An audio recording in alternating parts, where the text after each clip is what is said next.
This is one-on-one session with the ForumIAS founder and director Ayush Sinha. In this session, students are asked questions to test their preparedness for the personality test. One-on-one sessions are not mock panel sessions.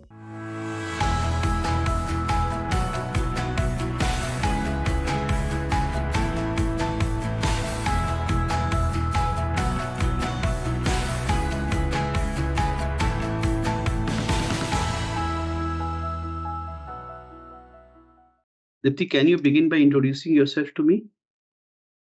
Sure, sir. Sir, I'm Dr. Deepthi Chowhan. I belong to the district of Telangana. I've done my schooling and graduation in the same state, and I've done my MBBS from Rajiv Gandhi Institute of Medical Sciences, Adilabad. And after that, sir, currently I am mentoring few UPSC aspirants in their prelims and mains preparations. Deepthi, so Telangana separated from Andhra Pradesh. In the hindsight, does it look like a good decision? Sir, if you see the current situation in Telangana, I would say it is a good decision, sir, because what I've seen the development after bifurcation in Telangana state is really remarkable, sir, with respect to infrastructure development, with respect to electricity supply and water, and yes, sir, I think it is a good decision. Okay, but how about, don't you think some people say that taking away Hyderabad from Andhra, it was injustice to the parent state? What is your opinion on this?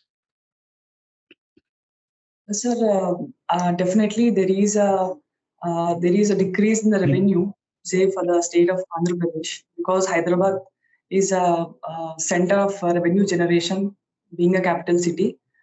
But sir, I feel it is located in the state of Telangana, in the area of center of Telangana state.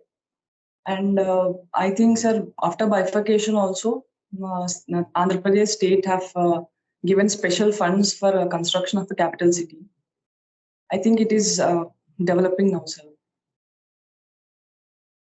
Okay, but with respect to the fairness question, on what grounds would Hyderabad accrue to Telangana? I'm not aware from that region. On what grounds should Hyderabad have accrued to Telangana instead of Andhra Pradesh? Sir, Hyderabad is the first I would say geographically, because Hyderabad is in the center of Telangana state. And secondly, sir, erstwhile also historically, Telangana is a part of Hyderabad state. So based on, and also culturally, sir, Hyderabad culture is entirely different from what Andhra Pradesh culture is with respect to dialect, language. So based on these factors, I would say Hyderabad is more, should be accrued to Telangana only, sir. So why would you not say something as simple as sir, because Hyderabad is in the center of Telangana, so therefore it would be logistically challenging for it to be retained with Andhra Pradesh. All right, Deepthi, just like the case of Hyderabad is there, there was, if Hyderabad were also divided half between Andhra and Telangana, it would be very similar to a very old city of Europe that was divided in two parts, dominated by two major powers, separated by a wall. Can you tell me which city I'm referring to? Sorry, sir, I'm not aware of that. Okay, I'll give you a hint.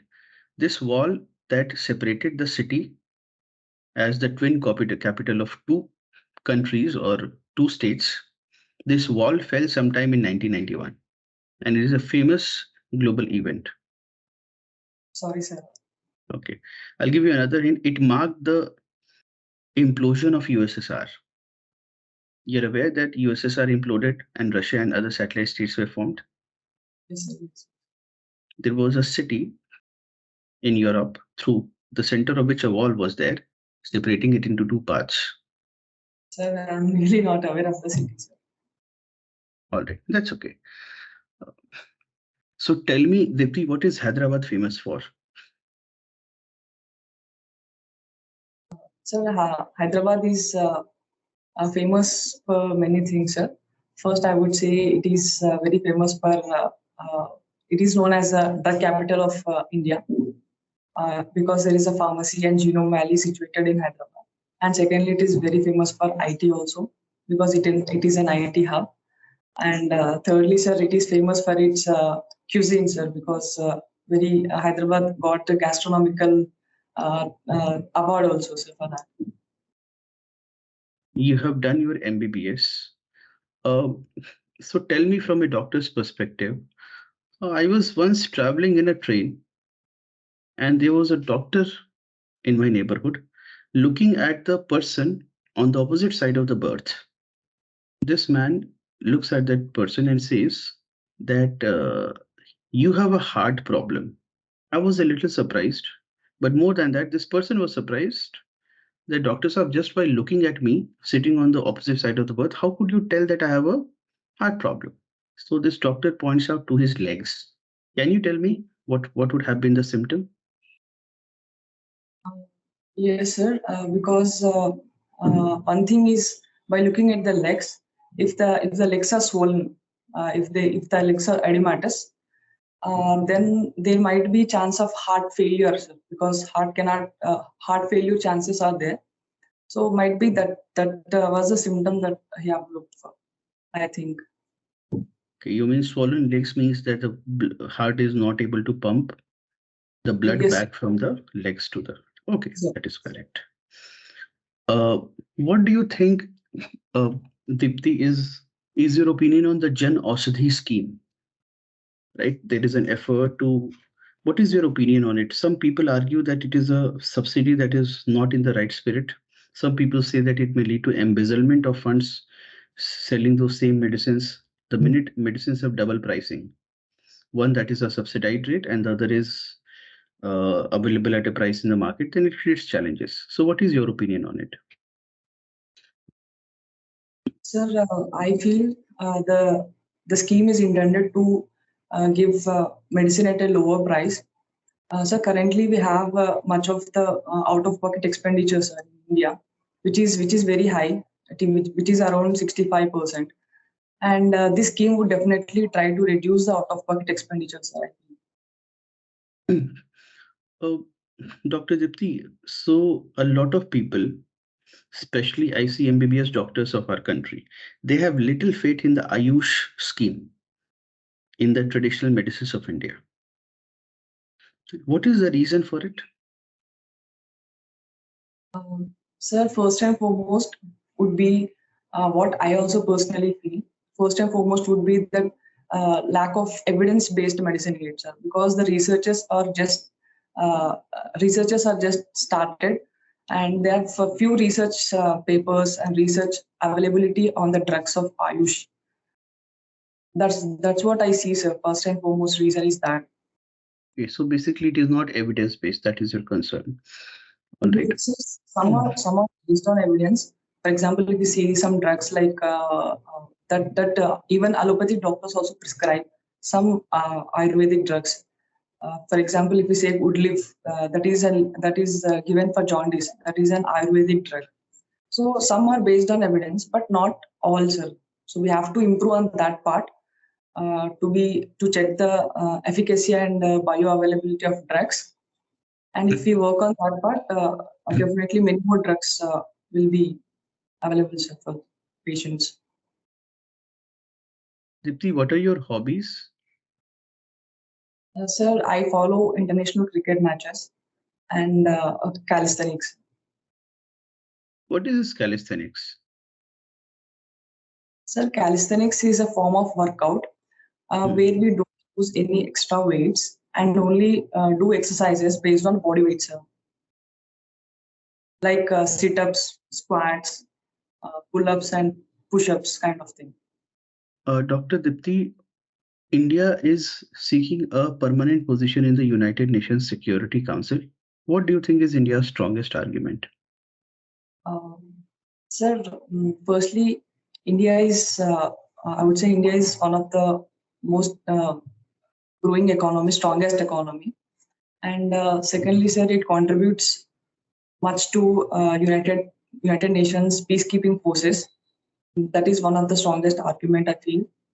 And thirdly, sir, India has an history of respecting the international laws and also treaties that have been signed.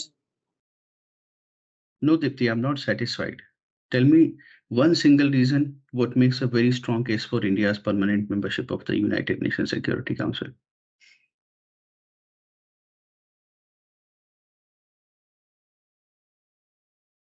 Sir, changing geopolitics, India is currently at the center of it. So, to reflect the situation, I feel India should be a part of UNSC.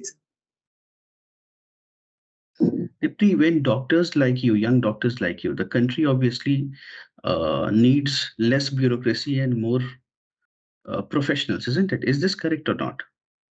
Any country is better off if it has less bureaucracy and more professionals or more doctors?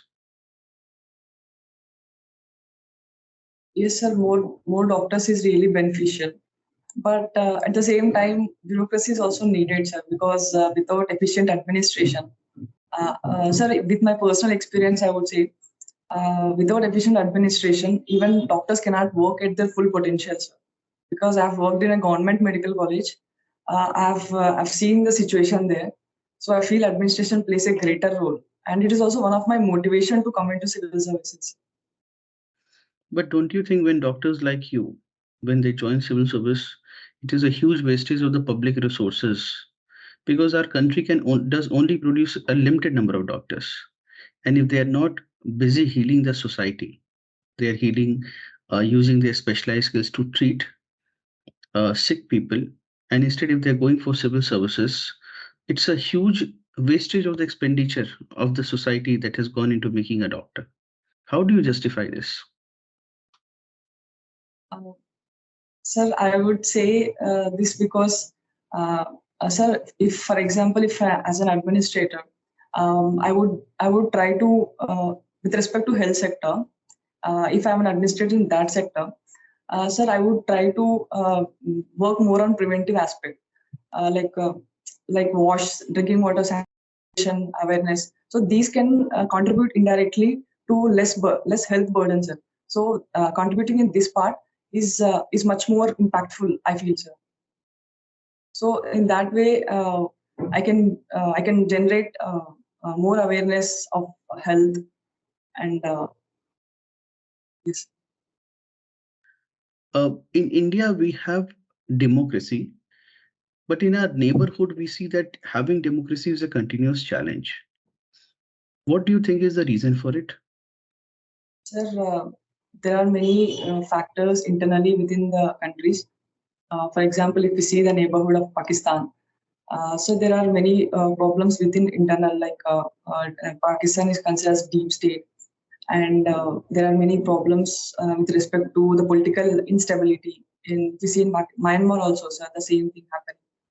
And currently, Nepal is also struggling because of internal political problems they have. Sir. All right, Deepthi, your interview is over. Thank you, sir.